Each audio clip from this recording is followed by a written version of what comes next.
Bismillahirrahmanirrahim. Elhamdülillah, salatu vesselamu ala Resulillah. Biz жогору жакта тамалар жаттап бүтүп, жана дагы кээ бир тамаларды окуганыбыздан кийин эми мим тамасына келдик. Бул мим тамасыны биз тамалар менен жаттаганда моусун жаттаганбыз, мынакей. Ол мим деп мынакей. Моуну жаттадык биз мим тамасы депчи. Эми араб тилинде кээ бир тамалар бар, башкача болуп жазылат. То есть сөздүн башына келгенде башкача жазылат, сөздүн ортосунда башкача, сөздүн аягында башкача жазылат. Кээ бир тамалар бар, жок, ал сөздүн башында дагы, сөздүн ортосунда дагы, сөздүн аягында дагы бирдей жазыла берет. Эми ошол моногул алиф тамасы сөздүн башында, ортосунда, аягында бирдей жазыла берет. Ро тамасыдан сөздүн башында, ортосунда, аягында бирдей, за тамасыдан ошондой. Эми мим тамасы андай эмес. Сөздүн башында мондой болуп жазылат. Ортосунда мындай болуп жазылат, аягында мындай болуп жазылат. Чүнкү башына келгенде доголок болуп туруп, кичине бул жага тама кошулуп кетет. Мисалы андай болуп, мунун эки жагы мисалы тама кошулат, мындай болуп тама кошулса, ортодо ушундай болуп мим ушундай болуп жазылат. Мим тамгасы биздин кыргыз тилиндеги эле м тамгасыга окшош турган. Мим тамгасы биздин кыргыз тилиндеги эле тамгага окшош. Мим тамгасыны эгерде махражын карай турган болсок, мынакей. Воздух келет. Воздух келгенде эки эрин бири-бирине тиет.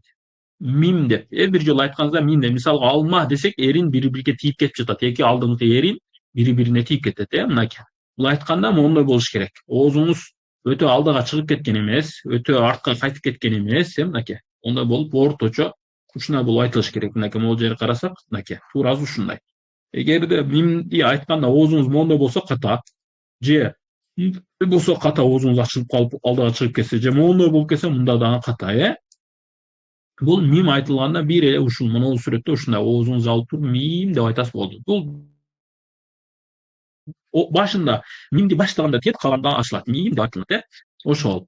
Эми ошол сөздүн башында мынакей. Ма айтылаңыз. Ма ми му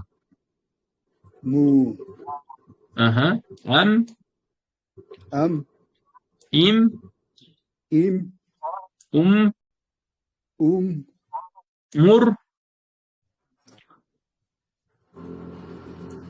мур муз рум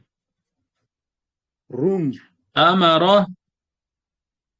Караңыз, родан кийинки аны жоон айтабыз да, калгандарын деп айтабыз. Ро. Көрдүңүздөрбү? Монол а калган эки адан айырмаланды. Акырында родан кийин келген а өзүнүн алдыңкы эки адан айырмаланды. Ро. Амара десек бул беттен ро, ро жоон айтылат. Кийинкиси умиро. Амру. Имру. Рамзу. Ирми. Мармар. Рамрам. Замзам. Арзам. Караңыздар. Могул мим сөздүн башына келгенде мону болуп жазылды. Көрдүңүзбү? Мынакей, мим сөздүн башына келди да, ошондуктан ушинтип жазылат. Тоголок болот да, чызыкчасы менен болот. Эми ортосунда болсо, мынакей караңыздар. Ортодо келгенде, бул жерде ортосуна келгенде жакшы эми айтпаптыр, макул. Ал жерде мына бул жагда сызыкча болот, эгер алдыга кошумча тама кошулса да, алдыга кошумча тамамда кошулуп жазыла турган тама болсо, ошондо чызыкчасы менен болот. Эгерде мондай ро, залар болсо, булардын алдында кошумча чызык болбойт да өзүнөн кийинчи. Ошондуктан мим бул жерде мындай болуп жазылды, Сөздүн аягында мынакей мындай болуп эле келет. Ирми дегендей, же болбосо мынакей. Мынакей сөздүн аягында мындай экен, рам болуп келди. Ушул иншалла ушуну эмне кыласыздар? Үйдөн кайталап, жазып, жаттап, тамганын түзүлүшүнү, сөздүн башында кандай болуп жазылат, сөздүн аягында кандай, сөздүн ортосунда кандай жазылат, ошолордун баарын жаттап айырмалайсыздар. Мунулар баштан аяк жакшылап окуйсуздар. Булар жаттоо шарт эмес, болгону окуйсуздар булар. Булар калима эмес, же мындай аяттар эмес, жөн гана сөздөр. Буларды жөн эле окуйсуздар, анан жазасыздар. Жатташ шарт эмес. Бизде шарты муну тамганы жаттап калышыңыздар керек. Тамганы сөздүн башында, ортосунда, аягында кандай болсун, ошол жаттап калыңыздар, ошол көңүл буруңдар. Андан кийинки экинчи тамга, та тамгасы. Та тамгасы биздин кыргыз тилиндеги тамга. Биз муну мынакей, мондой көрүнүштө өткөнбүз жогору жакта. Эгерде бул жактан көргөзүп турган болсок, мынакей туугандар, Та тамгасын биз жогору жакта мына монтип өткөнбүз. Көрдүңүздөр Эки үстүндө точкасы бар. Та тамгасы дайыма үстүндө эки точка менен келет. Эгерде эки точка болбосо, анда эмне болуп калат? Та болбой калат. Бирок үстүндө эки точкалуу дагы башка тамгалар бар. Мисалга алганда коф тамгасы. Коф тамгасында эки точка болот. Бирок коф тамгасы муну тогологу болуш керек үстүндөчү. Ал эми таада тогологу болбостон мындай эле сызыкчасы, ийри сызыкчасы болуп, анан үстүндө эки точка болсо, ушул та болот. Астында эки точка болуп калса, бул уже я болуп кетет, же болбосо башка там болуп кетет. Эми ушул та тамгасы. Бул дагы сөздүн башында мындай болуп жазылат, жазылышы башкача болот, ортосунда башкача болот, аягында башкача болот. Бирок карасаңыздар, бардык жерде экинин точкасы бар. Точкасы менен айырмаланат бул, айырмаланатчы. Ошол точкасы бар. Бул та тамгасы биздин кыргыз тилиндегидей эле ты тамгасына окшош. Баягы тыт дегенде, же болбосо тезек дегенде, же так сүйлө дегенде тыны айтабыз го. Ошол эле тамгалардан. Эгер муну карай турган болсок, та тамгасынын айтылуусу мынакей. Бул жактан келген озук мындай болгондо тилдин абалы ушундай болот. Мынакей та дегениңизде тилдин учу мынакей ушул жерге тиет дагы бул жактан озук чыгат. Та айтып көрсөңүз, та мынакей тилдин монол учу ушул жери эмне болот? Могул жерге кичине тиет. Тиштин астыга, үстүңкү тиштин астыга бир аз тиет. Ошондо эмне болуп калат? Та деп айтасыз. Түшүнүктүү, Та, ти, Та, ту. та, ти, ту. Өзүнөн кийин байкаңыз. Тадан кийин та ичке тамгалардан болот да, ичке дегенде кандай өзүнөн кийинки келсе деп окуйбуз. Та десеңиз ката. Та десеңиз катуу болуп калат. Же то десеңиз катуу болуп калат. Ошондуктан ичке кылып айтыш керек мунучу. Та, ти, ту деп айтабыз, көңүл буруңуздар ошого. Кийинкиси мат. Айтыңыз, мат. Мат. Мит. Мут. Мит. Мут. Тамар. Тамар. Тарир. Тарир. Зурта. Зурта. Амарти. Амарти. Марарту. Марарту. Көрүңүздөр, муну жоон, мунусу ичке. Марарту, родан кийин жоон окулат дедик да. Умирту. Умирту. Амарат. Амарат. Амартум. Амартум. Умиртум.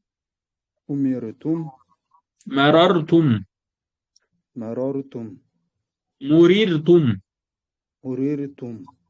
Эгер байкаган болсоңуздар, могул жакта биз өткөн эле, жогору жакта биз за тамгасын өттүк, мим тамгасын өттүк, анан ро тамгасын өттүк. Ошол тамгаларды эле кураштырып бизге окулуусу оңой болуш үчүн ушундай көнүгүүлөр берип жатат да, Жогору жакта биз рынын жазылышын өттүк, мимдин жазылышын өттүк. Ошол элерди кайталап кетип жатат. Эми ошол тапшырма сиздерге монун тамганы жазасыздар, анан могулорду жазасыздар. Жатташ шарт эмес, туугандар, жөн гана түшүнүш керек. Болгону айырмалап билиш керек. Та кайсыл жерде кандай болуп жазылат, ошону айырмалап тамганын өзүнүн жаттайбыз. Могу сөздөр жатташ шарт эмес. Неге дегенде бул сөздөр эми аят же болбосо хадис эмес да жаттаганга зарыл болуп тургандачы. Эгер ким жаттайм десе жаттаса боло берет.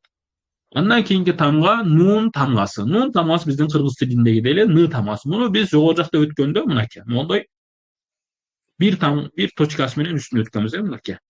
Караңыздар, таада эки точкасы бар. Ал эми нунда бир точкасы бар үстүндөчү. Бирок экөө тең ийилип жазылат, мындай болупчу.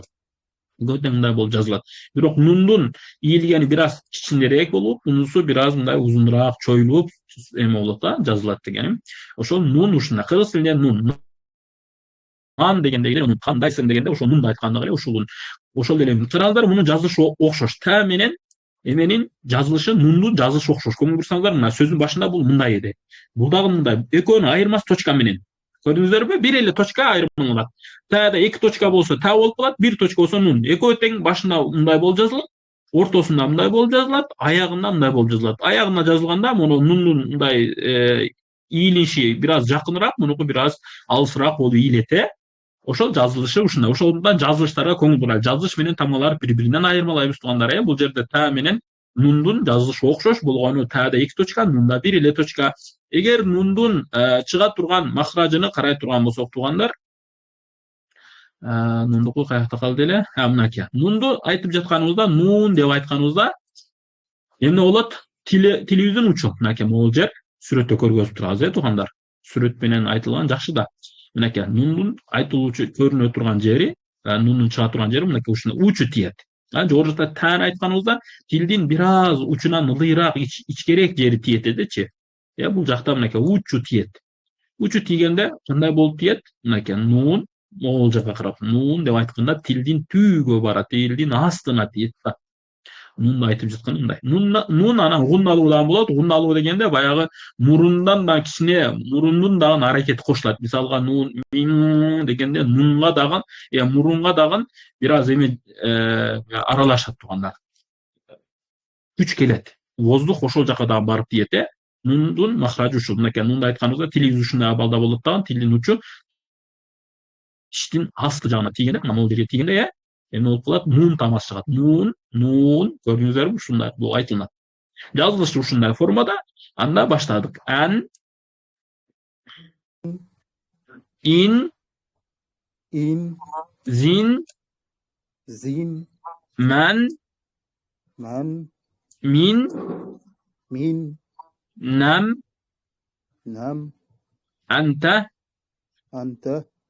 нимту, антум, нимтум, назиру. Караңыздар, нундан кийин аны айтканыбызда деп айтабыз. Неге дегенде нунда ичке тамгада назиру десек ката болуп калат. Назиру десек ката, ошондуктан деп айтабыз. Назиру, Кийинкиси назину. Анткени тамгасы эки түрдө айтылат да, кээде жоон айтылат, кээде ичке айтылат. Ошол качан ичке айтылат, качан жоон айтылат, качан деп окулат, качан деп окулат десе, ошол кайсы тамганын үстүгө коюлуп жатат, ошону карайбыз. Баягы жоон тамгалар деп коет, мисалга ро тамгасы же болбосо по тамгасы, ушул тамгалардан кийин айтылса жоон окулат. Деп окуйбуз. Ал эми башка тамгалардын үстүндө келсе, анда ичке окуйбуз деп, ошондой. Назину, амарна, умирна, марорна, мурирна, амрорна. Бул дагы баягындай эле тапшырмалар. Тамганын кандай жазылышы, сөздүн башында, ортосунда, аягында кандай болот, ошонун баарын жаттайсыздар. Тамганын жазылыш көрүнүшүнү, анан башка баягы та тамгасы экөөнүн айырмасыны карайсыздар. Та тамгасы 2 точка бар, мында 1 точка болот деп. Муну окуйсуздар, жакшы жат кылып бир 10 жолунан 20 жолунан окусаңдар өзүңөр жак. Окуганда ар кандай кылып окуңуздар. Бир эле ан, ин, ун, зин, ман деп ушул жакта мындайга окуп жаттап албастан, мындайга амрорна, мурирна, марарна же болбосо ман, нимтум үстүнөн астына карап же астынан үстүгө карап окусаңыздар да боло берет. Ушул тапшырма. Ушулардын баарын жазасыздар, жатташ баягы тамгалардын гана көрүнүшүн жаттайсыздар. Ошол нерсе жетиштүү иншалла.